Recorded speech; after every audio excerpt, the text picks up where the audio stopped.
राजस्थान की शिक्षा में बढ़ते कदम RKSMB SA2 जो आपका तृतीय योगात्मक आकलन होने वाला है 29 और 30 अप्रैल 2024 को कक्षा 7 की गणित का पेपर आपके 29 तारीख को होगा और ये जो पेपर आपके दोपहर 12 बजे से 1 बजे के बीच में हो जाएगा। और इसके लिए आपके काफ़ी इंपॉर्टेंट क्वेश्चन पेपर हैं, आपके सभी के SA3 होगा तृतीय योगात्मक आकलन, ये आपके 29 अप्रैल को पेपर होगा, उसके लिए काफ़ी इंपॉर्टेंट क्वेश्चन पेपर है। इस पेपर को आपको अच्छे से तैयार कर लेना है, बहुत ही शानदार पेपर है ये, और इनमें से कई सारे क्वेश्चन आपकी परीक्षा में आपको हूबहू देखने को मिलेंगे। इसके अलावा मैं आपके और भी पेपर अपलोड करूंगा आपके इसमें हिंदी के, इंग्लिश के, तो वो भी आप ज़रूर देख के जाना ताकि आपका जो इसमें भी स्कोर अच्छे से होगा। और इसकी PDF आपको अपने व्हाट्सअप ग्रुप में मिल जाएगी, आपको अपना जो व्हाट्सअप ग्रुप है वो ज्वाइन कर लेना है। साथ ही आप अपने ऐप के ऊपर टेस्ट भी दे सकते हैं इस पेपर के लिए, तो टेस्ट का भी लिंक आपको नीचे डिस्क्रिप्शन बॉक्स में मिल जाएगा।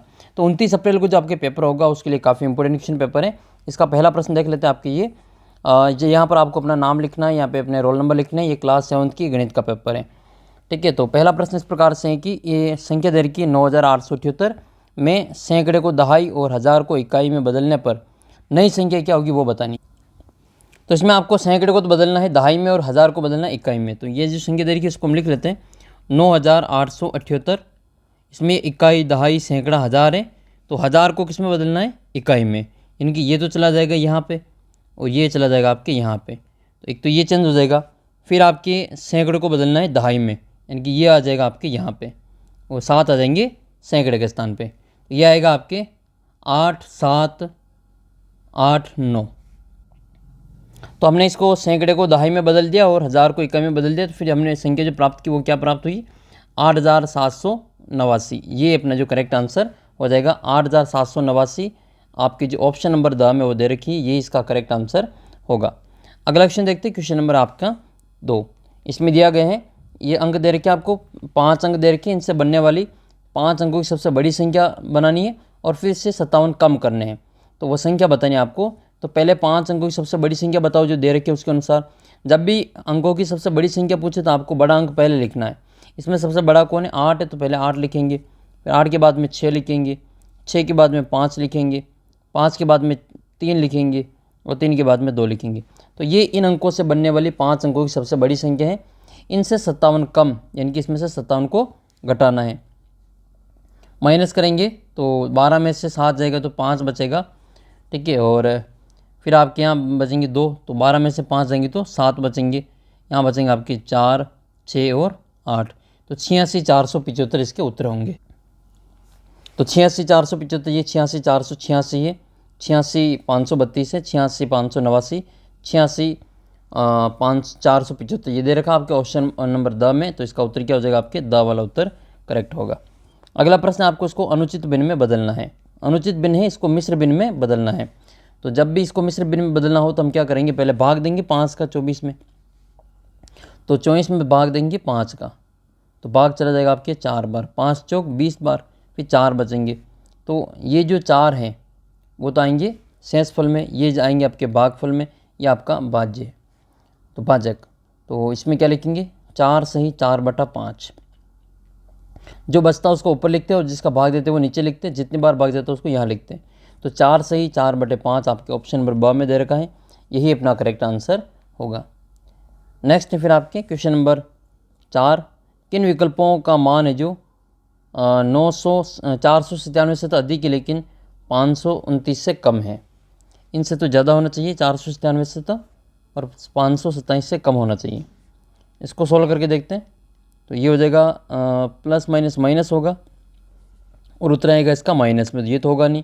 इसको घटाएंगे तो ये भी बहुत कम संख्या में बचेगी। इसमें घटा के देख लेते, 13 में से 9 जाएंगे तो आपके 12 के 2 बचेंगे, 13 में से 9 जाएंगे तो बचेंगे आपके 4, और फिर 4 में से 2 जाएंगे तो 2, और 8 बहें तो 8 में से ये 5 बचेगा। तो ये कह रहा है कि 497 से तो अधिक है और 527 से कम है, तो यही संख्या हो जाएगी आपके 524। ये 524 इनसे तो कम हो जाएगी और इनसे अधिक हो जाएगी, तो इसका उत्तर हो जाएगा आपके ब वाला आंसर। हल करना है, इसमें आपके ये भाग में दे रखा है ये 8/4, ये 4/8 भाजक माइनस के 2/8। इसको भाग करना है, तो भाग करने के लिए गुणा में चेंज करेंगे। तो भाग को बदलेंगे पहले गुणा में, तो ये 4/8 तो वैसे वैसे रहेगा, ये भाग बदल जाएगा गुणा में, तो 8 ऊपर चला जाएगा और माइनस के 2 नीचे आ जाएंगे। 8 से 8 कट जाएगा, माइनस के 4 2 से माइनस के 4, ये माइनस के 2 बार कट जाएगा। ठीक है, तो इसका जो आंसर आएगा वो माइनस के 2 आएगा, जो कि आपके ऑप्शन नंबर अ में दे रखा है, यही इसका करेक्ट आंसर होगा। नेक्स्ट क्वेश्चन है, क्वेश्चन नंबर आपके 6 है। इसमें 1 दर्जन आमों का मूल्य 47 रुपये है, तो 329 रुपये में कितने दर्जन आम आएंगे वो आपको बताना है। तो 1 दर्जन का ये, तो उसमें आपको क्या करना है, दर्जन में ही उत्तर निकालना है, तो 47 का इसमें आपको भाग दे देना है। तो देखो 47 को ये 7 7 49 होते हैं, तो इसका उत्तर आपके 7 आ जाएगा, क्योंकि हमें पता लग रहा है कि ये लास्ट में 9 आ रहे हैं, और 7 को 7 से गुणा करते तो ही 9 आते लास्ट में। तो हम 47 को 7 से गुणा करके देख लेंगे, अगर 329 आता होगा तो अपना उत्तर 7 फिर सही हो जाएगा। 7 7 49 के 9 हासिल के 4, 7 चौक 28 और 4 32 हो जाएंगे। तो देखो 329 आ रहा है, इसका मतलब अपना उत्तर अ वाला सही आंसर होगा। 12, 24 और 30 का लघुत्तम ज्ञात करना है, तो लघुत्तम निकालने के लिए आपको यहाँ पे 12, 24 और 30 लिखना है, फिर 2 का भाग लगाना है। 12 में 6 बार, 24 में 12 बार और 30 में 15 बार, फिर 2 का भाग चला जाएगा 3 बार, 6 बार और 15 का 15 आएगा। फिर 2 का भाग चला जाएगा 3 में 3 का 3 ही, और 6 में जाएगा 3 बार और 15 में 15, एक वैसे वैसे 3 का भाग देंगे 1 1 और 5 बार, फिर 5 का भाग देंगे 1 1 और 1 1 आ जाएगा। तो ऐसे आपको जो इसमें पूरा निकाल लेना है। अब इनको गुणा करना है, तो 3 पंजे 15, 15 दूनी 30, 30 दूनी 60 और 60 दूनी 120। तो इसका जो उत्तर है वो कितना आएगा आपके 120 आ जाएगा। इन सभी को आपस में मैंने गुणा किया और 120 आ गए, तो इसका उत्तर कितना आएगा आपके 120 आ जाएगा। नेक्स्ट है फिर आपके अगला प्रश्न है, रिक्त स्थान में कौन सा अंक आने पर 6 से पूर्णतः विभाजित हो जाएगा। देखो 6 से पूर्णतः विभाजित होने का मतलब है कि उसमें 6 का टुकड़े करें तो 2 और 3 टुकड़े होंगे, वो 2 में 2 का भी भाग जाता है और 3 का भी भाग जाता है, तो उसमें 6 का भाग भी जाएगा। जैसे 18 है, 18 में 2 का भाग भी जाएगा, 18 में 3 का भाग भी जाएगा, तो 18 में फिर 6 का भाग भी जाएगा। तो यहाँ पर 2 की भाजकता तो ये है कि 0, 2, 4, 6, 8 इकाई का अंक होना चाहिए, और 3 के लिए अंकों को जोड़ के देखते हैं, जोड़ में 3 का भाग जाता होगा, तो उस संख्या में भी जो पूरा 3 का भाग चला जाएगा। तो ये 9 और 6 15, 15 और 3 18 और 0 18 और है। अब या तो यहाँ पे 0 लिखो या फिर 3 के पहाड़े में आने वाली संख्या लिखो। 7 नहीं आते, 5 नहीं आते, 4 नहीं आते हैं, तो उत्तर क्या हो जाएगा फिर आपका 6 ही हो जाएगा। यहाँ पे 6 लिखेंगे तो ये इनकी जोड़ में 3 का भाग चला जाएगा, और लास्ट में 0 तो 2 का भी भाग चला जाएगा, जिसमें 2 का और 3 का भाग जाता है उसमें 6 का भाग भी जाता है, तो इसका उत्तर क्या हो जाएगा आपके स उत्तर हो जाएगा।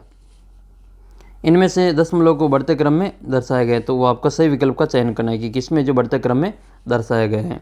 देखो ये है आपके 100, ये 100 और ये वाला 100 बराबर, तो इसमें तो आपके होगा नहीं। ये 12, 120 और ये इसमें वापस 10 हो गए, ये आपके कम हो जाएगा। फिर आपके ये है ये वाला 101 और 110 और ये 20 या 200, तो ये वाला आपके बढ़ते क्रम में ये इसका आंसर होगा। नेक्स्ट है, इसमें आपको क्यू का मान ज्ञात करना है कि क्यू का मान क्या है। तो देखो इनके बीच में कितना है, ये इनके बीच में है आपके 1 2 3 4 5 है, तो इसमें आपको पी और क्यू का मान बताना है। तो पी तो देखो इसमें कहाँ कितने हैं, 1 2 3 4 5 है, इसका मतलब पी ये दूसरे नंबर पे, तो पी तो हो जाएगा आपके 2/5, जिसमें पी 2/5 है वही अपना उत्तर होगा। तो 2/5 और 2/5 आपके 2 में दे रखा, तो इसमें 2 में से कोई एक उत्तर होगा। फिर क्यू का देखते हैं, क्यू आपके ये एक तो पूरा हो जाएगा, फिर ये 1 नंबर पे है, तो ये आपके 1 सही 1/5 हो जाएगा। तो ये 1 सही 1/5 आपके स में दे रखा है, ये इसका करेक्ट आंसर होगा। तो इस प्रकार से इसका जो उत्तर निकालेंगे वो क्या करेंगे, स कर देंगे। अगला प्रश्न है 11वां, 9 सही 1/2 को आपको दशमलव में बदलना है। तो इसको पॉइंट में बदलने के लिए 1/2 का मतलब कितना होता है, 1 में भाग देना है 2 का, तो इसका भाग चला जाएगा आपके 0.10 में 5 बार। ठीक है, तो इसमें 0.5 आ जाएगा। तो 9 सही 1/2 का मतलब क्या हो गया, 9.5। 9.5 आपके 5 लिखो या 5 0 लिखो, एक ही बात है, ब वाले उत्तर में दे रखा है। अगला प्रश्न आपके ये कि चित्र में दर्शाए गए में पी क्यू आर का मान आपको ज्ञात करना है। तो देखो पी क्यू और आर इनके मान ज्ञात करने, सबसे पहले ये सीधी रेखा है, तो इससे हम ये वाला पी का मान ज्ञात कर लेंगे। ये मान कितना आएगा, इन दोनों को जोड़ेंगे, 7 और 5 12 के 2 हासिल का 1, 10 और 5 15 152, तो 180 में से 152 को घटाएंगे तो आपके पी का मान आ जाएगा, क्योंकि एक सरल रेखा पे 180 डिग्री का कोण बनता है। 10 में से 2 गए तो 8 और 7 में से 5 गए तो 2, 28 डिग्री। तो जिसमें फर्स्ट ऑप्शन 28 है वो तो आपके पी का मान होगा। देखो 28 आपके एक तो ये रहा और एक आपके ये रहा, इसका मतलब ये अ और ब तो गलत है। फिर आपके 55 और 55 दोनों में दे रखा है। फिर आपके आर का मान देखना है। तो सबसे पहले हम क्यू का मान ज्ञात कर लेते हैं। क्यू का जो मान होगा ये इससे, आर का मान इससे ज्ञात कर लो।